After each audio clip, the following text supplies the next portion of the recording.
I don't know if we Yeah. just. Oh, Yeah, go ahead.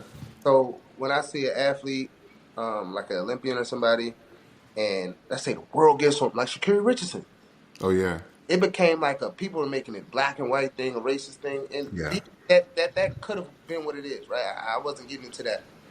My viewpoint on it, my viewpoint on it was, I said, if she's able to live in the pain the right way, because it's gonna be real uncomfortable. Like the world just kind of turned on you. That hurts. So I'm like, if she's able to like overcome this, which I think she will. I said she's gonna be a beast because now she's gonna realize what it is, like how people really are with the game, and she's not gonna go too high no more. She's not gonna be too low. She's gonna be right here where everybody's saying they love her. It's not gonna phase her no more because she know that's not true anyway. She knows because and everyone goes through it that goes through some type of success in that regard. But you can't. It's like they say. I think E.T. may have said it or Ink may have said it, but no, it's Ink. He said you don't turn 21 until you're 21. Like Yeah. that's the reality of it. Like you can't. Certain things are gonna come when they come. So like even for little James, you can say stuff to him. I can say stuff to him, but there's a season when it's gonna take its own path and it's gonna manifest for him. So with Shakiri, I'm like, look, she need this cut. Like she needs that. Like she's gonna need that. So now when those other moments come about, and let's say she wins a race by 0.001, and somebody try to say, oh, because this or that happened. I'm like, no, she won that race 5 years ago when y'all hurt her feelings and the world turned against her, and she had to go through that and she had to rebuild herself. That's when she won that race.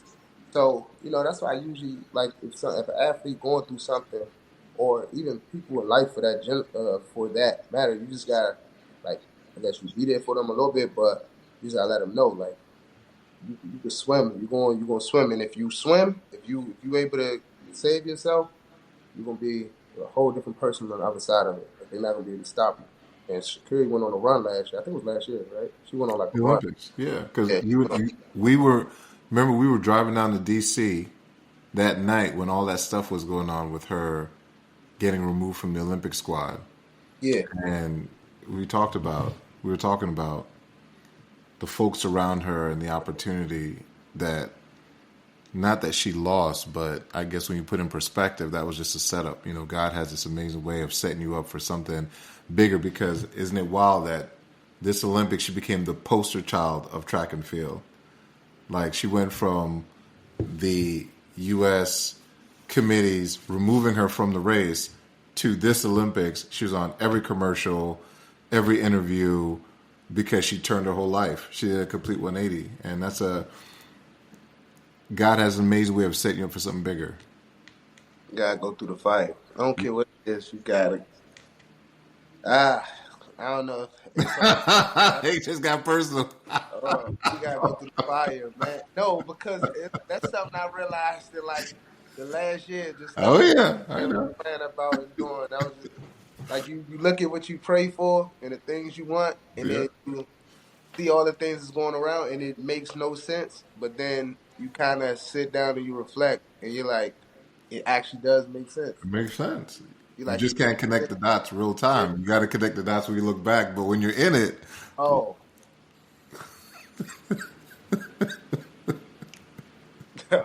oh, when you in it, yeah, that's hey, right. man, I feel like Mike Tyson throwing haymakers, A few Mike Tysons. You huh? look, you look to your left, there's a Mike Tyson. You look to your right, there's a Mike Oh, yeah. Tyson. And not the Mike Tyson that was fighting Jake Paul. this Mike is Tyson this that is was fighting Tyson years. 80 89. This is Yeah. 90 Tyson. Yeah, The one that ain't had no shoes on, I mean, no socks, biting people's ears. yeah, That yeah, for sure. that Mike Tyson throwing punches. But Not you the one know, that was fighting Jake Paul. but you remember all that. You know, you have your winning season, and then you remember you had your winning season, right? So you have your winning season, Yeah, and then you have your complicated season. We just call it complicated. yeah. But you learn about yourself in the complications. Because Oh yeah. when you're winning, like, and you make money, and you do all that other stuff, you make your money, and you feel good, and you deposit in the bank, and you feel good. Like I did that, made that happen. But you really learn about yourself when you're facing your Tysons. Yeah. Bernard Hackett. You would know about Bernard Hackett. He a trainer. His son named Jaleel Hackett. His son a boxer from DC. Actually, I think he's 9-1. Just lost his fight, but he can go though. But Bernard was like, Wait, the executioner, Bernard, or somebody else? nah, his name Bernard Hackett. Oh, Hackett. I thought you said Hopkins. All right, go ahead. Go ahead. Hackett. He had said, um, what it was like a comparison. He was talking about the good and bad days. He was like, the good days keep you coming back. The bad days are when you learn your lessons. Paraphrasing. That's essentially what he said. Because they talking about boxing, saying, yeah, you're gonna have your good days, and those days are the ones that's gonna keep you motivated.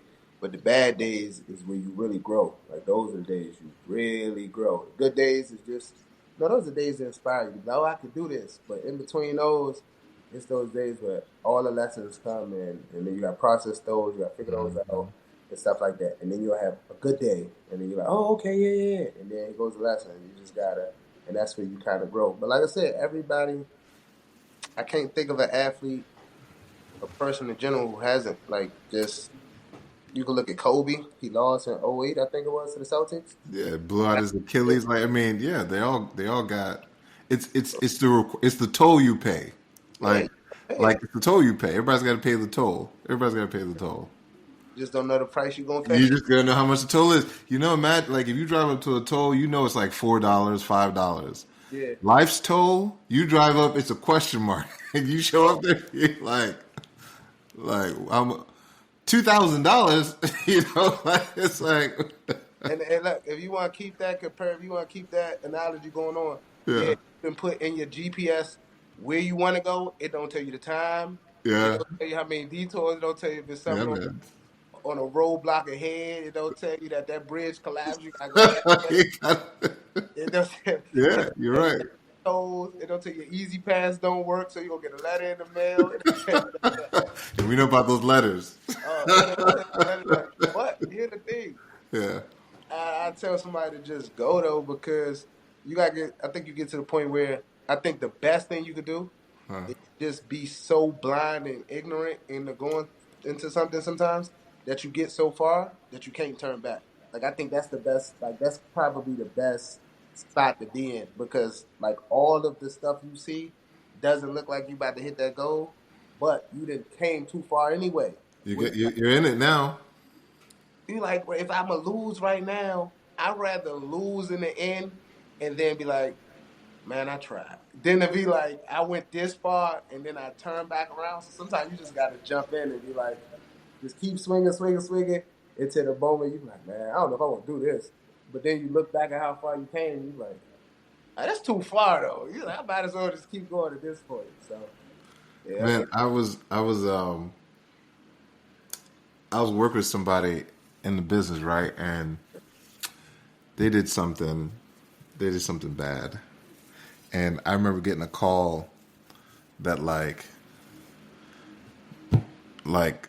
basically 15% or something like that of the business that I had built over that year was gonna go away because of what they did. And I remember sitting there, I'm doing the math on the money, I'm doing like all this stuff, right? yeah, And I'm on this phone and I'm having this out of body experience. Like I'm listening to this conversation and I feel like I'm watching myself listen to this conversation. yeah, And it's one thing when you do something. It's another thing when somebody else does something that affects you, but you have to live with the outcome of it, right? And I get off that phone call and I just sit. Like sometimes you ever have that moment where you just gotta just sit, like you just can't even move. And I'm sitting there and I'm like,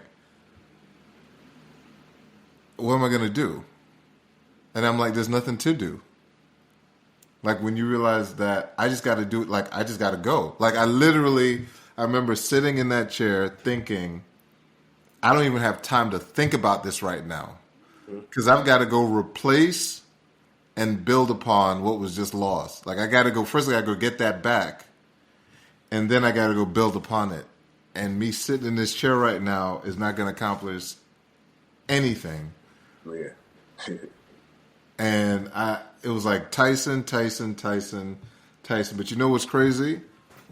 I got back what I need to get back in way shorter period of time than I thought I would. Why? How? because there was no other choice.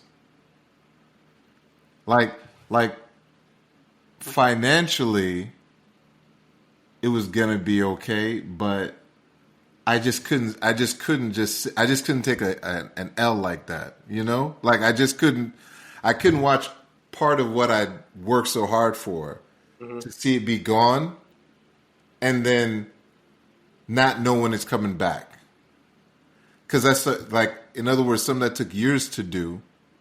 I'm like, I gotta get this back in like 6 months.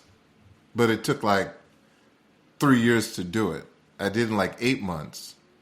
But I learned that I could do it in 8 months. You know, like how you need something to show you that you can, like you think you're working, but you're not really working. You think you're at a level, but you're really not. You think you're at a 6, but you're really at a 1. Hmm. Until life puts you in a position when you're at a -4, and then you got to get to a 3, and then you're like, I don't have time to be sitting around thinking about this. I don't have time to be working the way I used to work. I mean, I was doing 8 to faint. I mean, you were. This probably happened when you were like 17 or something like that. You're probably like 17. And I mean, I was just gone. I mean, I don't know if you remember those times when I was just hitting the road. You'd be, matter of fact, you'd say, oh, where are you going to next? Where are you going to next? Where are you going to next? Because I was just, I mean, I didn't know the backstory, but I do remember. Like, I just thought you just like some hard working person. I was like, "Oh, crazy. I don't know, what do you got going?" I was like, I don't know, like it's a little psycho, a little bit about it. He got a little mom mentality going on over there. Just back out and just, I didn't put a context to it. I just thought that's how you just operate. Like, you know, some people like that, like they lock in on something. So I didn't know it was like a story. I just thought you just locked in because you. oh, we were locked in, Jamel. We were locked in. We had certain things. We had certain things to do, and we weren't trying to have that happen. So yeah. But you know, every time I left the house, every time I got on a plane, every time I got in a car, hitting the road, going up, coming back, all this other stuff. I'm just like, you want to have something, you don't want to have something that's like right there. You want to have something that's so big that if it gets attacked or if part of it gets affected, it doesn't affect everything. You know, like if you, whatever the business is, it's got to be so, like if you need, let's say you need to make $1 million to pay your employees Hmm. for your business, right? So you got to pay your employees $1 million. Okay, so if you're gonna, if your employee payroll is $1 million, you got to have, you know, let's say most people be like, you got to have like 1 million, 2 million, or maybe 3 million. Hmm. But to me, that's still like on the edge because you never know. Like you never know what could happen. Like Party City just got, you know, you heard about Party City. They just closed Party Yeah. City down. Yeah. Every store, all those people walked in. They didn't even know they were being let go. They had no idea they were being let go. They had no warning, nothing. Hmm. Party City was a $1 billion company. Hmm. So you say to yourself, okay, if a $1 billion company can just go out like that, Hmm. well, what is the average person has to be more than prepared. Like it can't be like I need 1 million to pay these people, so I'm going to make 2. It's like I need 1 million to pay these people. I need to have 30. Yeah. I need to have 50 because I don't know what's coming. And that's what I learned from that experience. Like things were good, but they weren't rock solid good. Like there weren't layers. You need layers. You think that never happened? You think you'd have learned that lesson though, or you think you needed that to happen? Oh, I needed that to happen. I just believe that God is always, you know, there's like things that are happening and God is just always working, you know? I think the whole purpose of God in when it comes to things like that is one, you learn that you can do a lot, but you have to lean on God in order to make it happen. Because some of the things I was able to do in that window, I couldn't understand how I did it. Like it clearly wasn't just me doing it. Like I was accomplishing things that I never ever thought I could ever accomplish. But I was so zoned in on I had to do it. It had to be God. I think the problem comes. I think the bigger the problem, it has to be a problem that's so big there's no way you can figure it out. And that's where God steps in and says, "Yeah, you're not supposed to figure it out. I already have the answer, but until you lean on me, you're going to be just stuck in the problem, like, spinning your tires in mud." But when you realize that God's already figured out the problem long before you ever had the problem, and So yeah, oh, my fault. I was about to say, it's like, were you saying something? Like in terms of leaning, you talking about leaning on God though. What was that more like you saying like I surrender and you just start working hard? Like what was that though? Like how did you? man, let me tell you something. I literally walked out the house, Mhm. hand to God. I walked out the house and looked up at the sky. I said, "I need you. I have no idea how I'm going to figure this out, but I need you. All I know is I need you." You And said, oh, go ahead, my fault. so I said, "All I know is I need you, and I need you to figure this out, and I'm willing to do the work." And that was it. But it's so crazy because it's like when I stood out there and I looked up at the sky and I just looked at everything, I had this sense of calm, Mm-hmm. and it was like I don't know, like a power up. Like when like when you download new software on your phone, it just looks better. It seems like they knew all your problems, that you were irritated about something, and so it just works better. Mm-hmm. I just became so efficient, man, and I just sat there. I was like, man, I was so inefficient for so long, but I didn't know it because I thought I was working at a certain speed. But now that I had to get something done, and because it was like I put a time limit on it that was serious and all this, I realized how much more I could do. But let's be clear. I was doing the possible, but God did the impossible. I'm clear about that. Mm-hmm. Nah, nah, that's real. I think the thing. Well, I'm not gonna say. Well, the thing that I've been realizing lately is I feel like God has slowed me down, right? And slowed me down though in terms of highlighting areas that I never paid attention to that needed to Like be what? paid to. So, like for instance, one of the things. So I was talking to I was talking to Daryl, who's my accountant and stuff. Me and him was talking, and it had just hit me the other day where just in like business, I was like,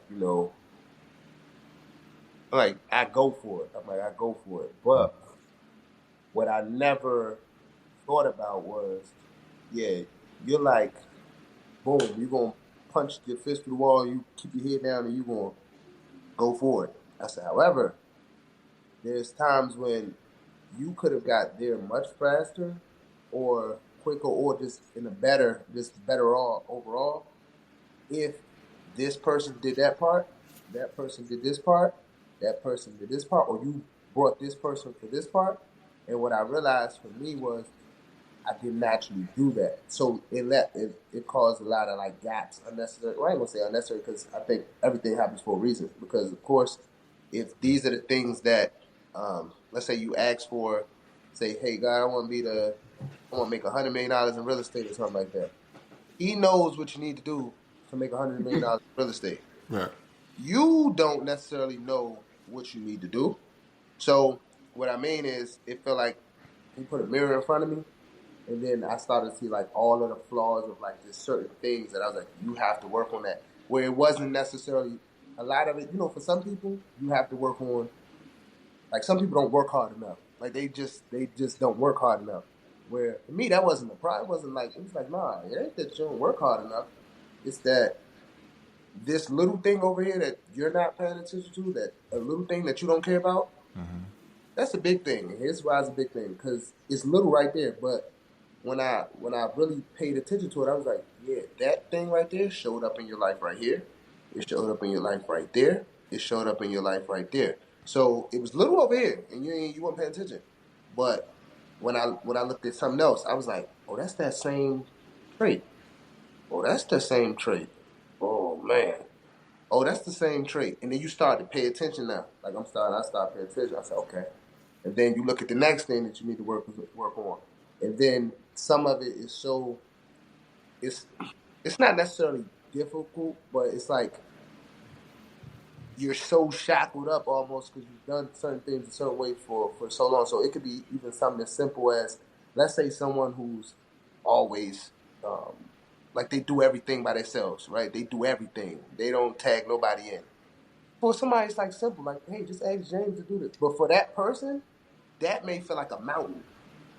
Like a mountain. It's like it feel like you know how they talk about the elephant that they train with the that, rope. that with the rope. It's like that. Where it's like bro, it's just the rope. Like, we gotta work on it. We gotta because that's not. And I realized that about me with a bunch of things where I realized there were certain things with the rope. Where I'm like, okay, we gotta work on. This is how you get to that 100 million over there. It ain't the work ethic. Well, you gotta have that, but that's not what you need to focus. You got this string right here. There's a string right here. There's a string right here, and there's compound interest of years that have built that string, or that string is there. We need to now. We gotta work on the small things. It's the small things that's gonna get you there. So that's what I mean when I say God put the mirror in front of me. It's like you put the mirror on all the small things. So I had to go work on that. And we're still working on that in a lot of different things. So, you It is. remember? You remember when you started working out with Brendan, and he had you do the littlest exercises that just you couldn't believe how hard it was, and Yeah. but like you throw some dumbbells in your arm, and but he'd give you like this little rubber band. Yeah. You'd be sore as all get out. Yeah. It's Coach true. Troy, the same way. I used to say, with Coach Troy, I used to say we used to work out in a box. What I mean by a box, like, especially when I was working out with him in Florida. Let's say we did like two workouts. First part would be like speed or something like that. That's 45 minutes. Then I didn't leave a 3x3 area. And I'm drenched. The littlest muscles hurt. You don't even know what this muscle is. Why does it hurt? Why am I doing this? What's going on? I didn't leave a box this big. Matter of fact, we were working on speed, and I didn't even run. I didn't run, and I got faster. Right? I didn't run. I promise. I can't even look at. I didn't run. We worked on speed for a whole week. I didn't run one time the whole week, and I got faster on Friday. Some kind of way. I didn't run. I stayed in a box. All we was doing was all types of leg holds. All these little muscles are hurting, but Uh, the crazy part is all the little muscle he was working on was all the muscles for running. It's like Mr. Miyagi. It was yeah, literally that wax. wax on. It was literally like that. You was working on muscles that you never even knew about. I didn't run for 5 days straight. We did no running. Didn't run a lick. That wild. Came Friday.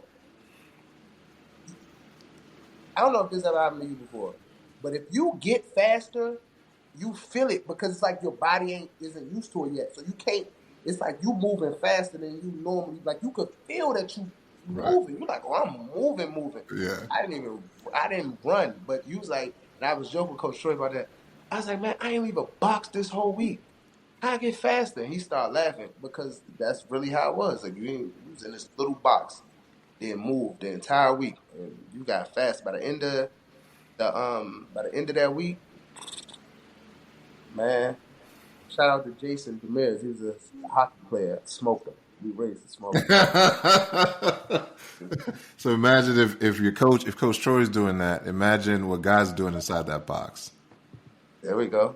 God got you in the box. You ain't doing that. You in that box with God, and he It got just money. you just sweating it out, but that's the life box. You're sitting in there, and you may not even feel like you're even moving forward, but you're being worked on. Yeah. Yeah. I don't know who you about to share this with. Somebody need that. You know who? Oh, bless somebody. They going. That's a good one. Life box. I didn't even think of it all the way like that because you brought it back around. But yeah, it's the God working on you in the box. You don't even. You're not sprinting. Fast. You get nowhere. You're not running. No, I didn't run. James laughed. I didn't run. I didn't jog. I didn't do anything like that. I didn't run or jog. We was working on like your toe muscles, like all your toe. Do you know you got? You know your? Have you ever worked on your toe muscles? No, I never worked on my toe muscles. Next time you go to the gym with Danny or one of them, have your. All right. So you can do this now. Put your foot on the ground. This is how Yeah. you know. This is how crazy your toe muscle is. And try to one toe at a time lift that one up individually. You'll see how hard it is. You'll see exactly how hard it lift. You can start with your big toe. Your big toe gonna be the easiest one, but look how hard it is to lift a toe up by itself. Now, I'm doing trying it something. right now. It's hard. It's not because you isolating a specific muscle that it's not as strong as you probably think it is. It's not strong at all, Jamel, because I never thought about it before. Exactly. That's how we started the workouts. You Right. stuff like that with your toes, lifting your big toe up like up and down 10 times, then you lift the other four. So now you're trying to lift the four without the big toe. The big toe got to Yeah, stay. I've just been trying it. It doesn't. It's not. It's not working. That's because so you have to get to build the muscle. So that's going to build the muscles in your arch, in your foot too. And then you do the ones where you squeeze the ground with all your with your toes and all the other, I don't even know what's called, the other toes. You squeeze the ground with that and it builds like your arch. So when I say he was working on all the littlest muscles that you wouldn't even think about, all of those little muscles were like vital because power and strength comes from the ground first. So you have to have that strength in your feet to generate the power. But then when it comes up, you got to be able to have the strength in your glute medius to be able to bend in certain positions. Because then if you can't get all the way down, you don't generate all the power. So it was like that type of serious. Like Coach Troy is a mad scientist. It's that type of seriousness. And not to mention, you didn't leave a box. You stayed in the box the whole time. And then by Friday, you was. I'm telling you, James. By Friday, you felt strong. Like you felt super strong. It was crazy, and it was like that. It was like you said, like you so sore, but it wasn't the sore like you injured yourself sore. It was like the sore of Man, I remember you telling stories like you were just I was asleep. I used to sleep. you just sleep. I was asleep. We worked out at 9, and he used to get me in the morning. Do you know how it is to get up to go to a workout and you already hurting before you get like you already sore? I did not want to get up, but I knew he was coming. Like I was like, bro, just don't come get me today. Come and get me. We go. First of all, you go into the gym with the person that's about to kill you in the gym. Like, you like I can't even prepare for this. So we go to the gym. We doing all this workout for 45 minutes, and then I think the workout may been like an hour 30 minutes. Do that. I take a break. I have to come back and do a strength conditioning out, a weight room workout. I'm already spent from the first one, but now I have to. It wasn't like the weight room workout was like, oh, you did that earlier, so this is no. It was a full workout. Workout. So I did that. By the time that came, and I had to train the little kids in the afternoon, I would go to sleep on the turf. Do you know how tired you got to be to go to sleep in the middle of a gym? Like you don't even care. I didn't go in no room and go to sleep. I was sleeping on the turf. That's how tired I was in Florida. Felt That, great though, right? oh no, definitely you push yourself to the limit. Like it's one of them like battles you do with yourself mentally where every day you know it's about to be painful. Every day, you gotta almost even if you're not a quitter, it push you though. It push you to the point where like I think last time I was out there for 2 weeks, I wanna say, you can't wait for the 2 weeks to be up almost because you just like, oh, you're like, man, this is killing me, man. You like but when I would get back to school and it was time to do preseason workout, James. Oh my God. When we used to run 17s is you go sideline to sideline. You got to do it 17 times in like a minute. I'm not even tired. I'm talking about I'm making it with like 8 seconds and I'm not even full up. My body was just so used to operating at that pace and I had so much endurance. I had so much muscle strength. I was good. Like I never was and even if I did, it may have been 1 second. I was like, all right, I'm good. Like I was like, I'm not tired. This is nothing compared to what I do in the summer. In the summer, when then Coach Troy was down this way, I used to wake up early in the morning. I used to go to hot yoga every morning. I used to go to hot yoga, and then after that, I would go to Coach Troy for like we used to do like an hour or two. We used to we'd be in a no, not an hour or two, 2 hours. We'd be in the weight room. We used to work out in the sand pits. And then after that, I would come home, chill, shower, eat. Then I would go to the gym with Coach V, and then I do that workout. And then I would Do the same thing every single day. But it was And simple. It goes back to your point about keeping it simple. keep it simple. I'll do the same thing every single day. Just that was my schedule. And then I got to the point where this, and it's like you almost got to kind of go there a little bit. So I know what Kobe talked about with the mom mentality. Then on the weekends, I don't know if you remember this when I was in college. I started to go to Dale State on the weekends because that was the only gym I could get into that was open. So, because you know, Mm. you have our apartments on campus, I would drive up on weekends at Dale State. So Saturday and Sunday I was working out in basketball. Then I would come back down and start my week again. Because I didn't want to not work out on the weekends. Like I didn't think I had that luxury with my coach, but I was like, nah, I'm gonna go up there, get some work in, work out with my teammates or my roommate, who's my teammate. We would work out. Um, that way, I knew I wasn't putting on, no unnecessary weight on the weekends. I wasn't eating bad or anything like that. I was, I would go up there, work out. We in the gym for like 2 hours Saturday, 2 hours Sunday. Come back home, do it all again. That was my schedule. There's this book back there on the line by Jocko Willink. It says, "Discipline equals freedom," and it's so true. Discipline equals freedom. Like that was probably the most free you've ever been. When people are like trying to be free, like they Hmm. don't want any responsibility, they just want to do whatever they want to do. They don't realize that they're actually trapped. But when you are totally disciplined, it may not be easy, but when you know that you control your mind and you're willing to put yourself through the hard thing, Hmm. like there's a difference between going through something hard and putting yourself through the hard thing. Like choosing, like I'm going to choose. Like that's why I have so much respect for people in the military. Like they're choosing to do something that's just not easy to do, or professional athletes or high level athletes or whatever. Like, that's why, I said, man, the money, people talk about the money that this person makes, that person makes. They just have a level of discipline that, like, they just have, it's a totally different, like, how many people be willing to put themselves through what you put yourself through? Like, and you weren't being paid, there's no NIL deal, there was, you know what I mean? Like, you're just doing it just because you love playing basketball. Uh, The more disciplined you are, the more free you are. It's just it's not how people think about it, because everything just kind of flows when you're disciplined. Like your life just has a flow. It's a beautiful flow.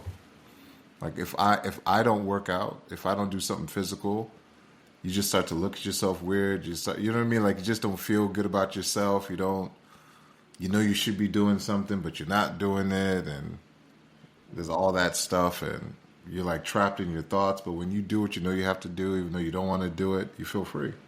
That's what you're talking about. And I remember talking to you, and you were, suffering but happy. I was happy. I don't I remember. mean, you know what I mean. I don't remember that part. But I remember I was suffering for sure. But But I that remember when you came. good When though. you came back. I remember when you came back though.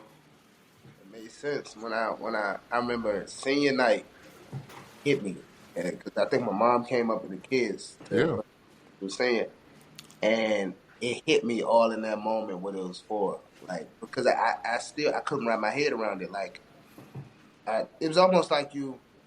It felt like I was going back and like it felt like I took notes for a test or something. And it felt like you didn't pass the test, but you're going back and you're like, but I did. It said do A B C D E F G H I J K L M N P. It said do all these steps. And it's like I did all these steps. I didn't get like it didn't do what I was taught it was supposed to do. And I think I remember senior night it hit me where I was just like that was the test. Like that's I was just like that was the test. Like and it was 4 years of man, but I just knew. I was like, yeah, that was the it hit me. It was like, yo, that was the test. It wasn't meant for it to go the way that you wanted it to go. Even though like I'm not gonna say the more it wasn't, I just kept doubling back down. I'm like, I'm gonna work hard, I'm gonna work harder. And so of course part of when it didn't go the way I wanted it to, that's a tough pill. Like that's a super tough pill, right? Where I mean, sometimes you might see some people who put a tenth of the effort in, and they getting all types of stuff. So it definitely was a tough pill to swallow. But I remember that day in particular, it hit me like that was the test. because you got that now. You got that lesson. You got that. That's a part of your DNA to be able to go to that mode or whatever, whatever. So it's there. Um, and the test was for you to get to the end of it. Like just when you get to the end of it, that it felt like a monkey off my shoulders getting to the end of it, and that's how I know. Like it didn't feel like nothing was lost, even though sometimes you had those feelings, but it felt like a monkey was off your chest, and you was like, "Oh, I feel free. Like I passed something. Like I did something I was supposed to do." Yeah, but you just said it. You just said if I basically you just said if I ever need to go there, like you now know where you can go.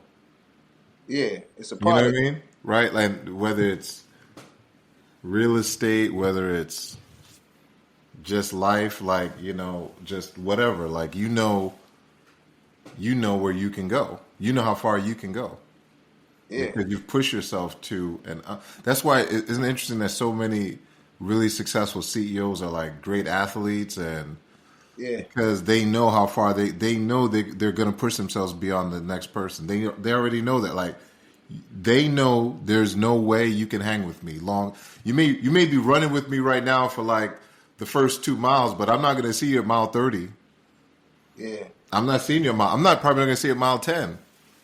Are you sure they even think about the other person? Though some may. That's true. That's I, true. I, I don't. One, That's Perdue. true.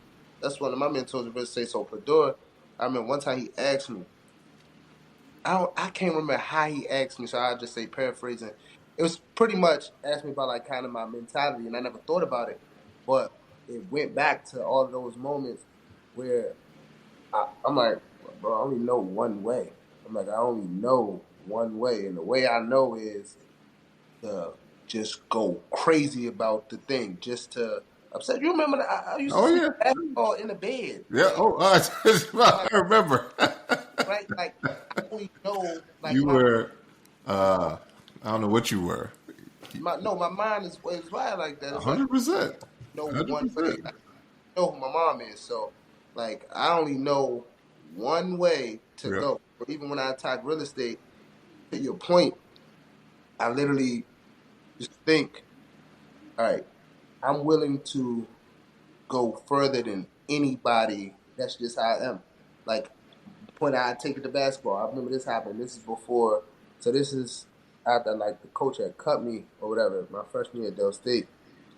So I used to always work out. Or this might have been before that. I used to always work out. I go to the track, work out. I have my bungee cords, work out, do my thing. Like I'm getting in shape for whatever opportunity coming my way. And I remember one day, shout out Big Scott. That was one of my teammates, Scott Seal.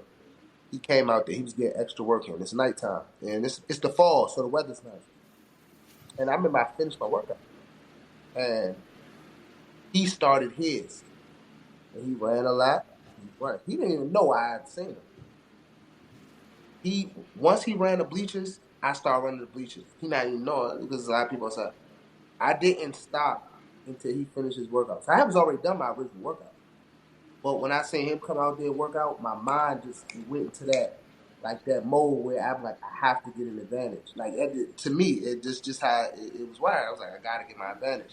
So he's running like I don't feel like running these steps no more, man. I was tired of running the steps, but my mind, I was like, no, because I knew if the moment came and it was time for me to get my opportunity, as you know, things happen. I needed something to lean back on, and those would be the things you talk to yourself about in your head, like, but now you remember this, remember you put that extra work and you got it. You'll be able to reference those things. So when I hopped into real estate, it was the same thing, and it just happened out of habit, where it was nothing for me to go to Chicago one day and come back in the same day. It was nothing for me to get on the phone with P and say, I just want to yo, let me you the realtor of the year in the whole Chicago. Hey, I'm about to shadow you the whole day. I just want to see you the whole day. I just want to go probably with you. Nobody never asked or nothing like that. But for me, that's how my mind went because it's like I have to navigate this different. I'm not used to nobody giving me anything. I'm not used to somebody saying, "Here's a red carpet." I'm not used to any of that. So I'm like, I gotta figure out my way, and I gotta go further than anybody else. If they say uh, this is what we doing, we're gonna show y'all 10 properties. I might be dead tired. Yo, let me see 5 more. Let me see 5 more. Everybody coming in on Friday. Hey, I'm gonna come in on Wednesday because I need that extra work. That's just what I was used to. So that's what I said. Now I can go there because I'm used to going there. I'm used to that. That's all I know. All I know is that kind of thing. So that's how I just attack everything. Just Attack. There's the word. Attack everything. yeah, you just That's the attack. word. No, that's the word right there. Or Attack everything. yeah, Attack everything. I like that one. That's what